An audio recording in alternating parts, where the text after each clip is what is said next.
Welcome to Start Local, where we talk with business owners, leaders of nonprofits, and other members of our community focused on doing business in and around Chester County, Pennsylvania.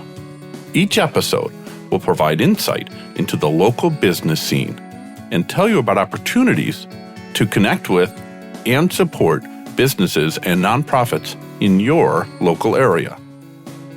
Welcome to Start Local, where we connect with local leaders to support local businesses and nonprofits in and around Chester County, Pennsylvania.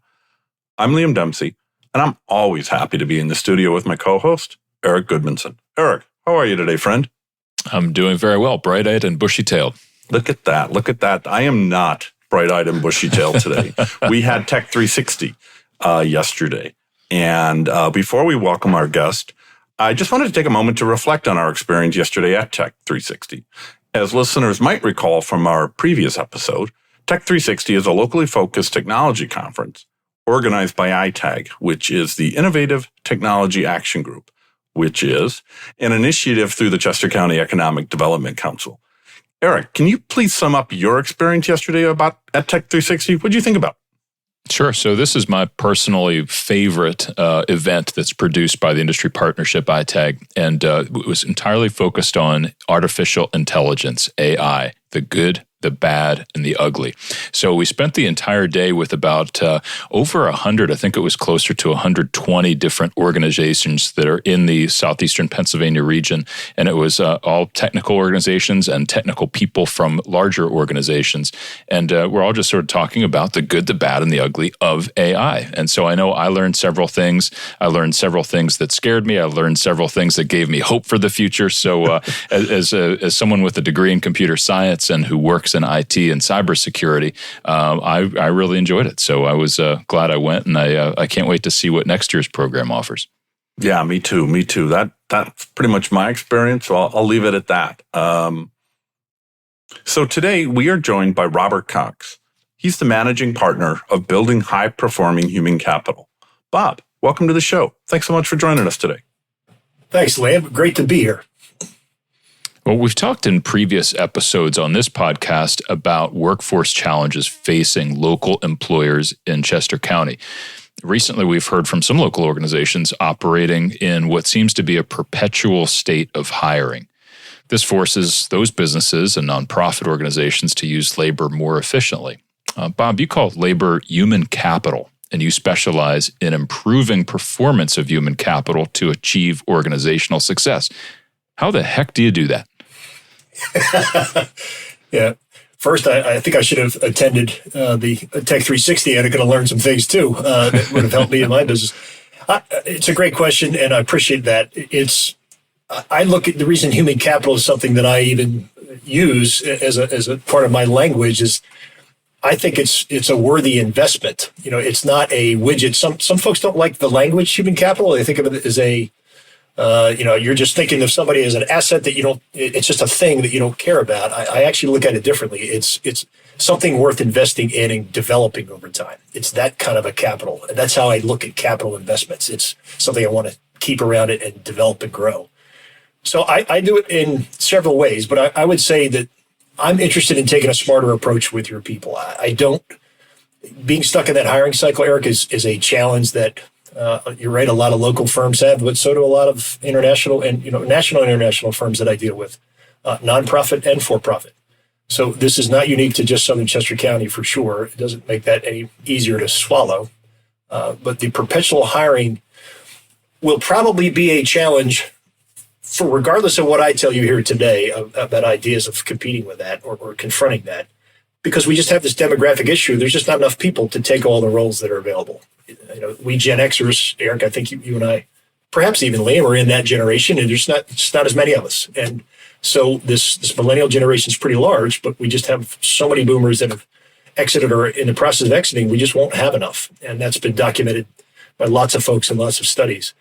So we're going to have to live here in this perpetual hiring state, but we don't have to live in high turnover and high stress and toxic culture, which I think you're going to reference maybe later in our conversation.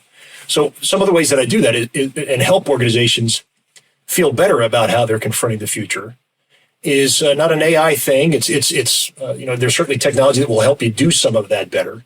But to me, it's, are you the kind of place that people want to come work and they want to stay to develop in their career? Maybe we might consider that a little bit audacious of the younger generation, that they should expect that. Many of us that are older would be like, well, just go to work. You shouldn't be expecting that of your employer. But like it or not, that's where we are. And frankly, that generation has made it better for all the generations. So even Gen X folks that I talk with are happy that some of that has happened, where there's more thought being put into, what are you doing once I get here to help me in my career as I develop and grow? So the short answer to this is that I help you understand, do you have people on your team that are right for the jobs that you're asking them to do? And we align on personality. And then once you do, keeping tabs on them, how are they perceiving their job? Because things change for folks over time. Are they stressed or not? Are they underutilized or not? And then beyond that, it can become a bigger issue. It can be organizationally. Do we have some things that we're providing experiences to our people that we don't even realize the belief that is driving in them to help them have them take actions that they're taking? So I'm getting very intentional and conscious with leadership around what are the experiences you're helping, that you're creating for your people. If you're not managing and paying attention to those, you could be losing people out the door, and you don't even realize the reason is because of something we've been doing that's creating an experience for them. So that's the short. Well, maybe that's not so short, Eric, but that's the answer I would say is of what I start to do. I'm sure we'll get in more in depth as we go, but that's how I do it. No, that's a helpful overview, and I'll let Liam take over with the next question here.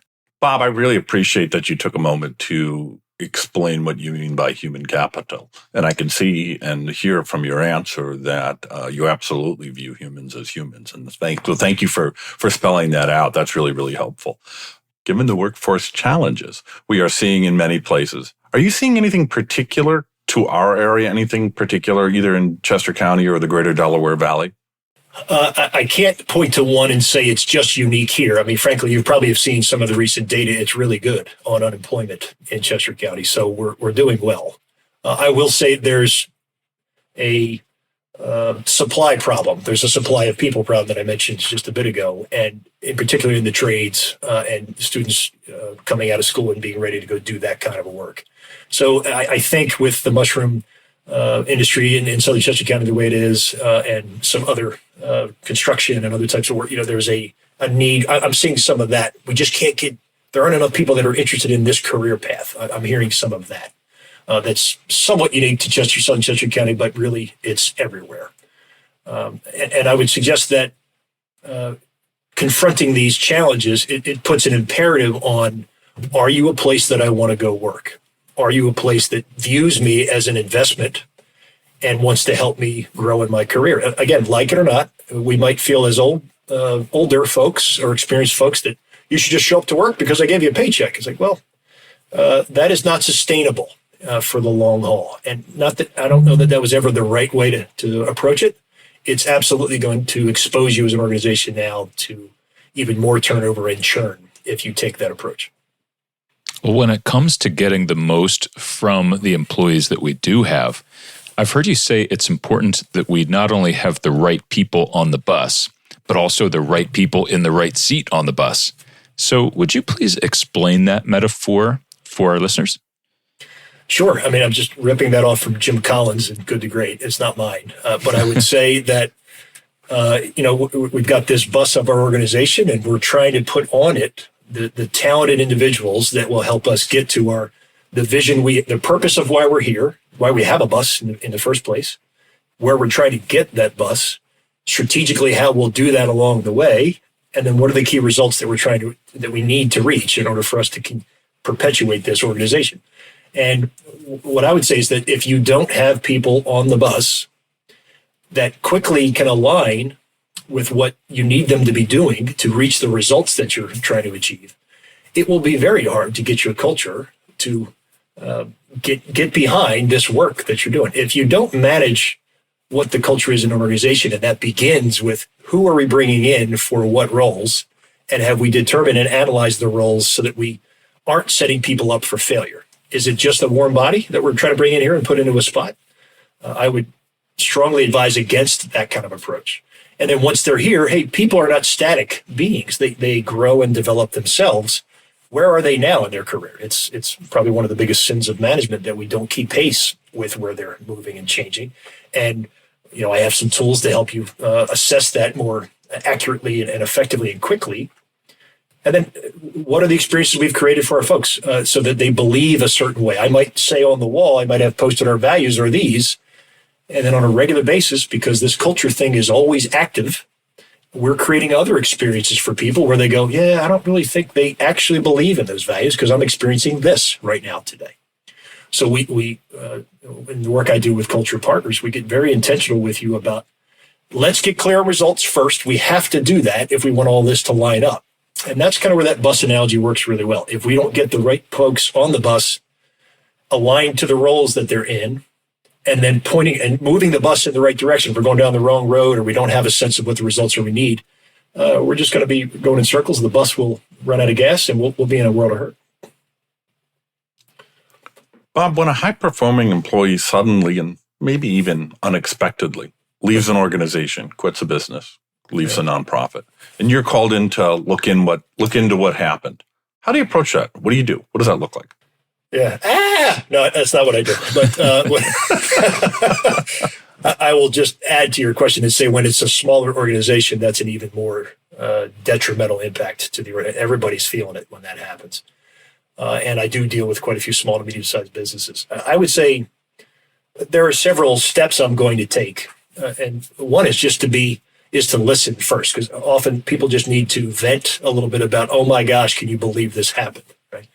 And clearly I'm going to get a little bit of noise in the communication where there's going to be some blaming happening. And that's pretty natural and common for humans to do as well. And then what I'm going to start to, if they have a survey, if they've worked with me, typically I don't just get called in. I guess, Lee, what I am is I'm working with them. And then they're calling me saying this just happened. And when that happens, I've got a personality survey on someone. So the person that left, I know how they were wired. I know a little bit about the job they were doing. But maybe more importantly, because that person's gone now, I have the personality survey of the person that was their boss or the person that's in leadership in that organization. And that gives me a sense of how they're probably going to respond to this and what's next for them. And it's an opportunity to not immediately reflect on what they did wrong, because most immediately is, we have to survive now with the people that we have. So if we've surveyed everyone, we have a sense of where the town is in the organization. We can talk through, let's put our finger in the dam right now and get this thing stable. And I'll help you think through that. And then not long after that, because we're going to want to do this quickly and move with pace, what have we learned that we want to apply into the future so we don't get the unexpected person leaving the organization? Part of the tools in my OAD tool box, my organization analysis and design toolbox, which is a personality assessment at its core. And then we also assess how someone perceives their job. That needs to be updated fairly regularly. So what we'll probably then do is suggest, hey, let's get a survey, this quick second part of the survey out to folks to see where are they right now with their jobs. In that process, I can tell you who's having stress. I can tell you who's feeling under or overutilized. I hate when this happens, but I can tell you if someone's got a resignation pattern, if they're already interviewing and are going to leave. And that becomes, in that moment, when somebody's already just left, I usually have a very open to listening to me executive who's going, what do we need to do exactly to understand that about the rest of our organization? So I'll come in and I'll do those things. And then it will just lead further into discussions around, is there a way that you've taught your people, and have you adopted the process of a culture of accountability? What does it mean to take positive accountability in your organization? My guess would be it hasn't happened the way that it could. And so it opens up a sales opportunity for me.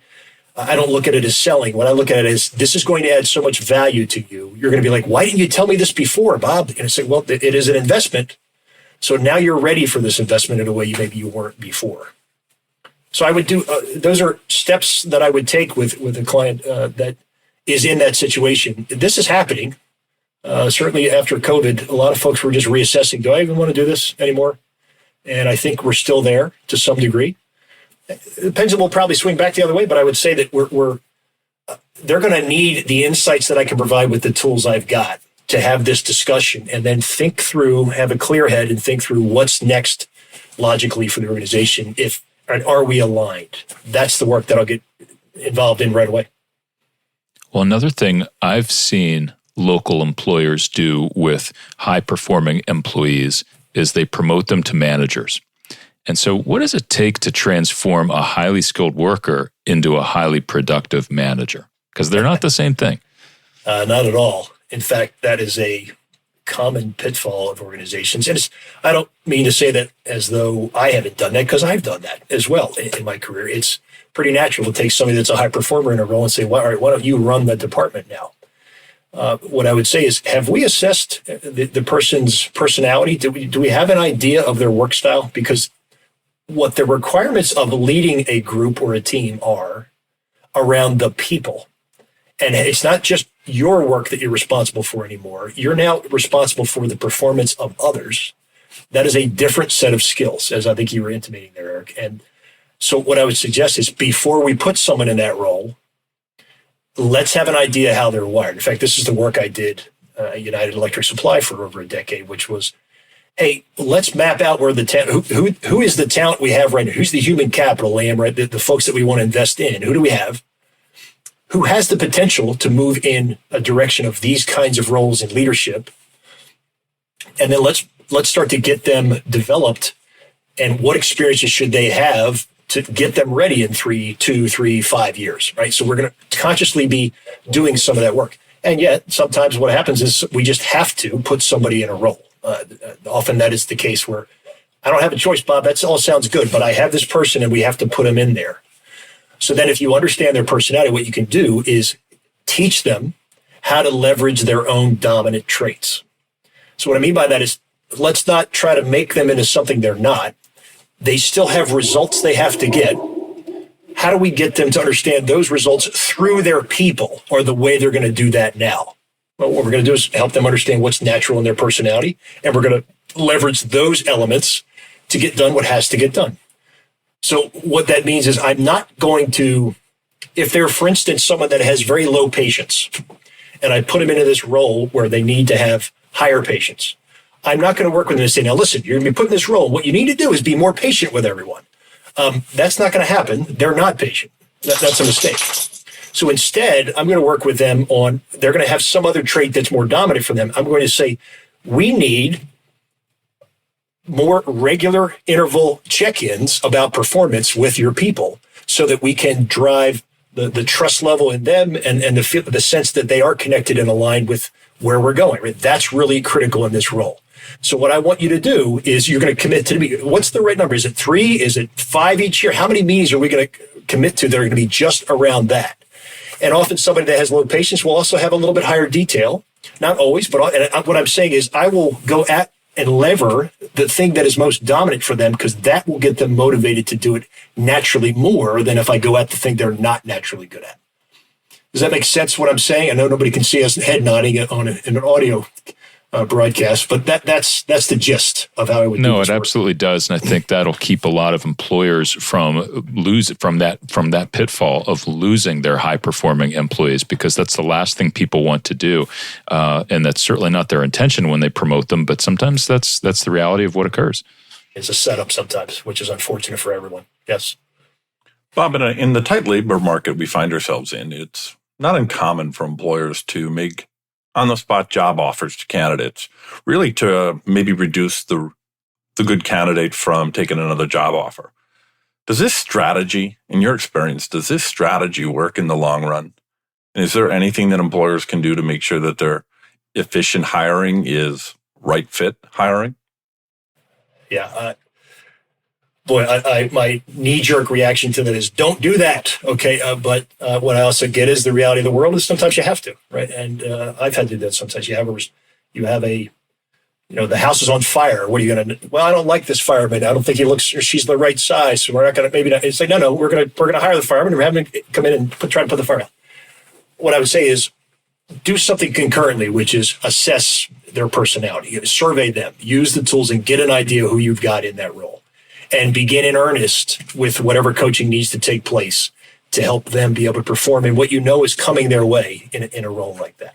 Okay, so I would say this, if you've done work ahead of time to define your roles and analyze the roles, there's something called the job analysis questionnaire that I use with clients. Actually, here in Chester County, I use it with some local townships even when they go to hire folks. And you have a good idea what you need on your team, given what the role is and what's coming at someone all day long.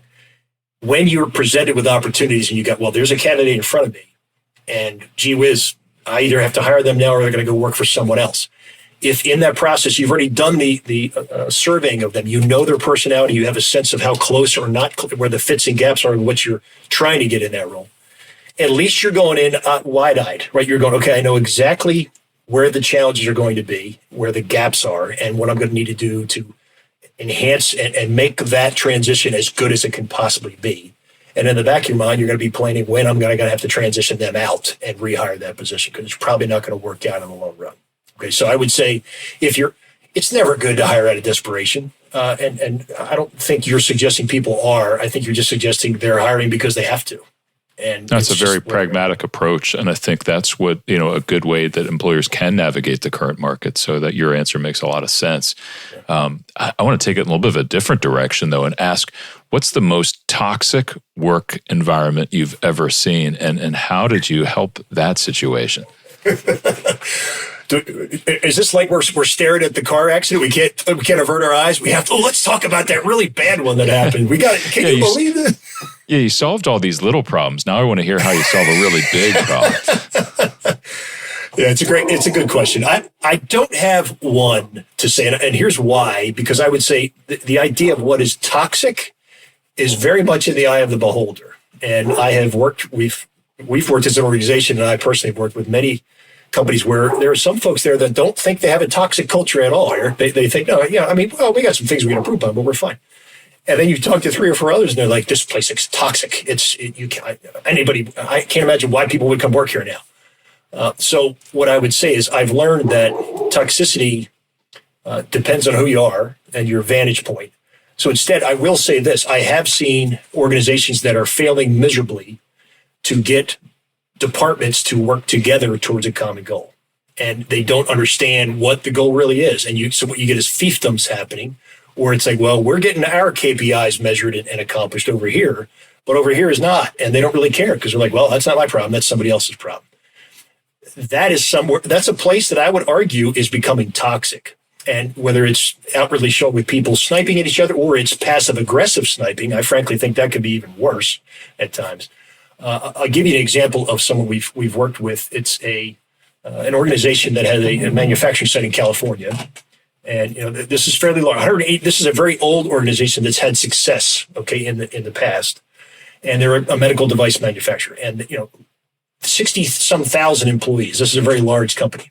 Revenue in the billions. Okay, and they were struggling because they had a site in California that had very poor quality. And what was happening was there was questions whether they're going to be able to keep this site open. There was government regulation just coming in saying we're going to have to shut you guys down. And now you've got several thousand people facing job loss, right? And you had siloed interactions happening between engineering departments and frontline workers that are out there producing this. And very much a mindset of, it's not my job.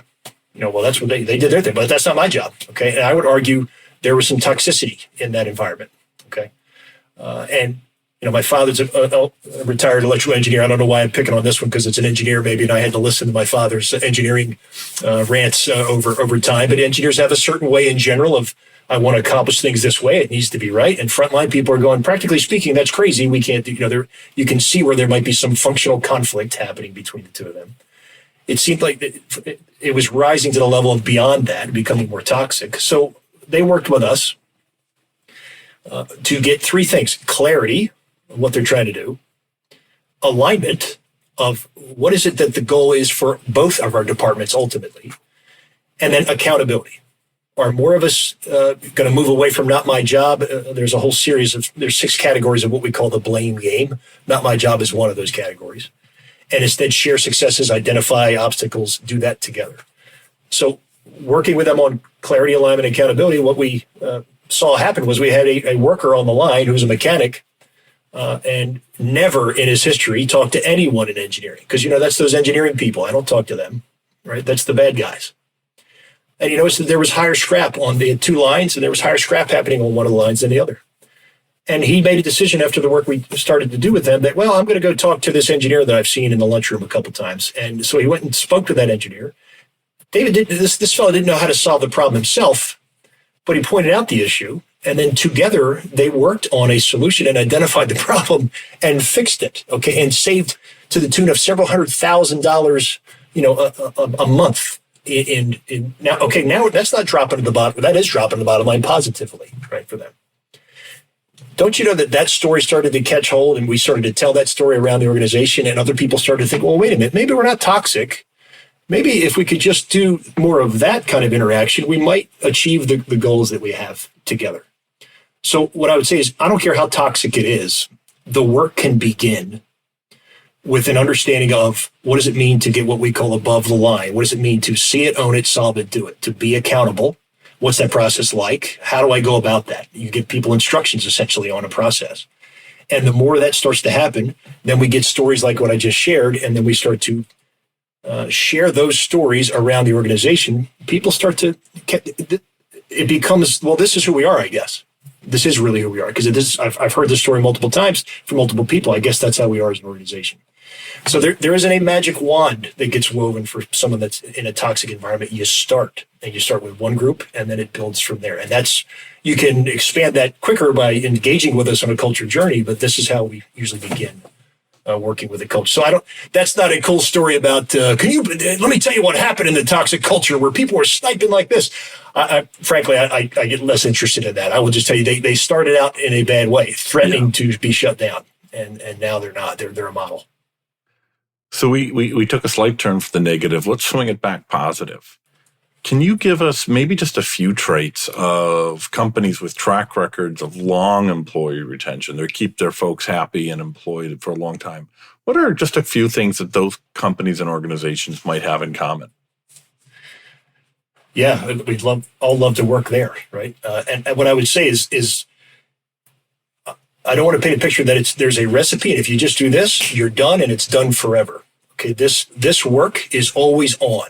Okay, but to begin with, there is an effort to determine, well, what is our purpose? What's the vision we've got? What are the strategic anchors that we're going to use to get there? And then what are the key results this year that are going to help us towards our 3 to 5 year goal? And then what are the beliefs that we need to have to make those results occur? And then we activate it with our systems and whatever our policies are in the organization. What I'm suggesting first, Liam, is that there has to be alignment across those elements I just mentioned if you want to have a sustainable, positive place to work. There are organizations that have been, they've made the rounds and they've been celebrated on periodicals, and it's like, wow, they're really great. And then I'll give that example in a speech somewhere, and somebody will raise their hand and say, hey, they're almost out of business now, right? Like, time marches on and they're no longer that way anymore. So what I'm saying, I think what they're asking me is, well, is this stuff permanent? It's like, well, no, it's not permanent. None of this is, right? But, Zig Ziglar used to say, neither's bathing, but I'm not against bathing. We ought to do that on a regular basis. This work starts, these companies, the traits they have, or they've thought through those elements I just discussed with you, and they've intentionally hired people that line up with the roles that they need.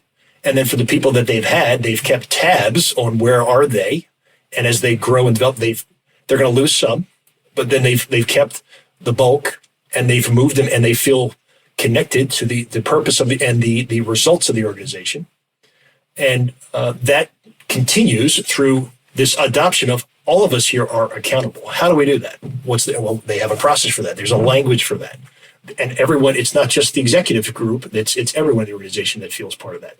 The example I gave you earlier of the mechanic, hourly worker. Okay. And, I've heard some people say, oh, well, this accountability stuff doesn't work for hourly people. It's like, I couldn't disagree more. It absolutely does. So that's, if you're looking for a recipe, all of that, there's planning and prep. And then there's what are you doing along the way to keep up with the changes and establishing this is who we are and maintaining this focus on results as you go. So when it comes to accountability, like you just mentioned, some of that has to involve some feedback. And I think the right feedback will give people the space to learn and grow. But we do live in a time when everyone expects instant gratification. So feedback can be a little bit challenging. And I would suggest that, maybe some people don't know how to give feedback and maybe some people don't know how to receive feedback. So in your experience, how is constructive feedback best delivered and received in today's workplace? Yeah, 100% agree with everything you just said. That's what's happening. Part of the work that I do with Culture Partners is very much teaching folks how to ask. Notice I didn't say give, but to ask for what we call focused feedback. And it's focused around your cultural beliefs. That's something we would establish with the organization before we do any workshops with people where we're rolling this out. But the way to do it, Eric, is to understand that there's more power in going and asking for feedback than there is in being the person that gives all the feedback to everyone. That's something we all can do. It might be uncomfortable to give feedback, but we can do it. It's really difficult to stop and say to someone else, hey, what feedback do you have for me about how I'm showing up around team first? That's not a comfortable moment for folks. But what we do is there's a specific process to do it, and there's language with it that will feel forced at first, and then it will become, no, this is just what we do around here. You start with, there's appreciative feedback first. I like how you've demonstrated this. You've demonstrated team first when you've done this. And there's some specificity there, so the person can say, well, you're not just blowing smoke. This is literally what's happened. And then they insert the word and to improve on team first, I would like to see you demonstrate that this way. And here's a suggestion of how I would see that happen. Okay. And then the person receiving feedback is taught to say, thank you for the feedback. Okay. So we literally teach a process that is difficult. There's no way around the difficultness. There are lots of tools of feedback out there. Asking for feedback, though, has to become a part of the discipline of the habits that the organization adopts if you want to shift your culture. It doesn't happen if you don't do that. Feedback is incredibly important. It's one of the three key tools that we teach. Yeah, I like the idea of giving folks a structure for communication, right?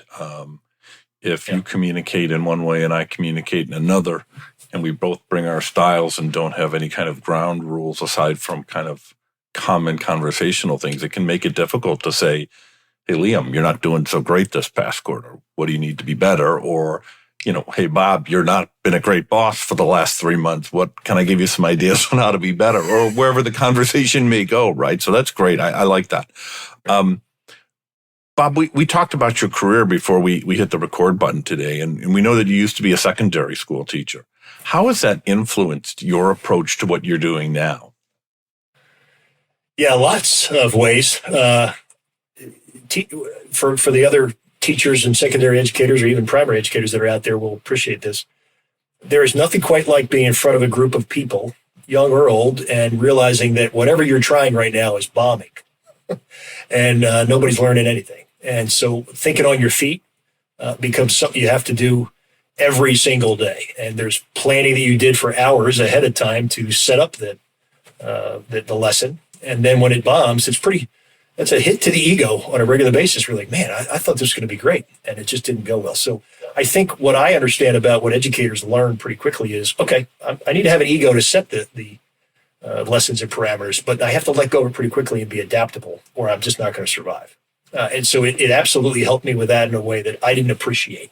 I thought that, people go into, what's the old joke that, I'm going to forget exactly how it goes, but people that can, or people that can't teach, something like that, and I'm like, well, I don't agree with that at all. But the general gist being that, people that go into education just are going into it for the benefits and the long-term, stability of the role. Okay, yeah, maybe to some degree. But I wouldn't ignore the fact that there's some learning that you can apply in any profession for sure. And I've absolutely used that in what I've had to do. I mean, I'm amazed how some people can't do that, frankly, Liam. And what I realize is, well, they just haven't had the experience that I've had. And that's what that forced me to do every day. Well, you very, very clearly transitioned your career from the classroom to the business workplace. So what advice would you give to someone who might be considering taking their own career in a distinctly new direction? I'd say, cool. Good for you. I think, at risk of sounding too corny, I would say, carpe diem, let go. And I wouldn't say do it frivolously or it's not my personality to do that. But I would say first of all, I'd want to have an OED survey on them, Eric, so I could see who they are and how they perceive their job. And I could talk to them about where the stresses are. And they would probably go, yeah, that's exactly how I feel.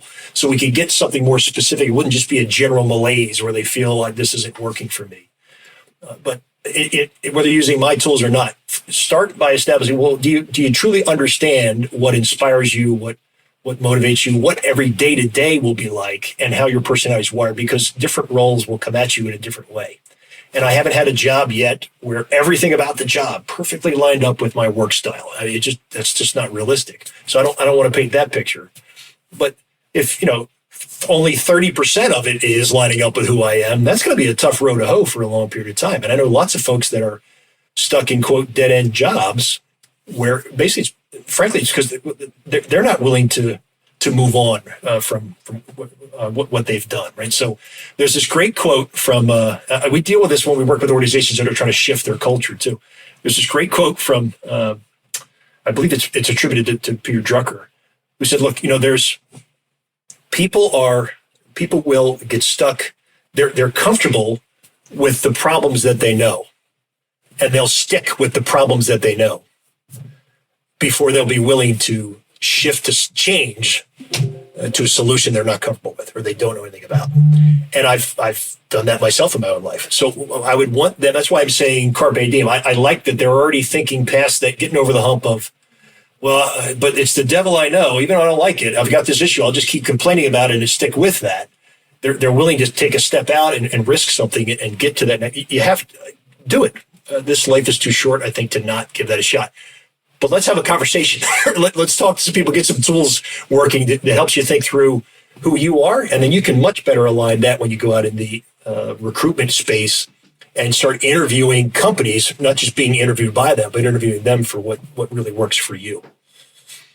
In fact, I think a lot of people are doing that. Sounds like it starts with some self-awareness there. That's for sure. 100%. And, that's just not like sitting and meditating on that. I mean, maybe that helps and works. I would just say there are tools that can help you do that too. So yes, I would agree. Self-awareness. Yeah. Self-awareness is always a good thing. Bob, you're active with nonprofits, including Project Cure, Rise Against Hunger, and Orphan Grain Train. What motivates you to volunteer your time with these three specific organizations, and how did you find them? Yeah, great question. In fact, last weekend I was at Westminster Presbyterian Church packing for Rise Against Hunger.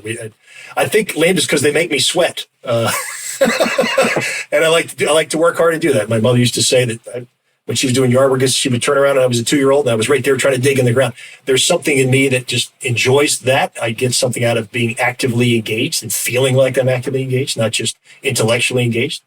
And all three of those organizations have you when you work with them and do volunteer hours, you are working, right? You're physically doing something. I like that. That also gives me an opportunity to chat with the people I'm working with and learn about them. So it gets me connected with parts of my personality that I enjoy, which is that verbal persuasion and just opportunities just to learn from other folks. So I learned about them through the chamber or through my parents, clearly, are part of that church and knew about that one. So just using my network of just being open to it.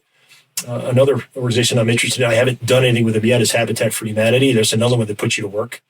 And so I think that's probably the common theme for me in that kind of volunteer work, is I want to sweat and I want to get involved. Well, I love hearing that you really want to work hard on behalf of others in the community. So thank you for doing that. And just as a reminder, we'll go ahead and link to all three of those organizations and even our local chapter of Habitat for Humanity. We'll definitely look to that over on the show notes over on startlocal.co. Well, Bob Cox, managing partner of building high-performing human capital, Thank you very much for joining us. Hey, thanks for having me. That was a lot of fun. It was a blast. Thanks, guys. All right. And thank you to my co-host, Liam Dempsey. The Start Local podcast is published every 2 weeks. We invite you to subscribe to Start Local using your favorite podcast app. You can also visit our Start Local website, which is startlocal.co, for show notes, including links mentioned on the show and summaries of past episodes. We hope you join us for the next episode. Thank you for listening.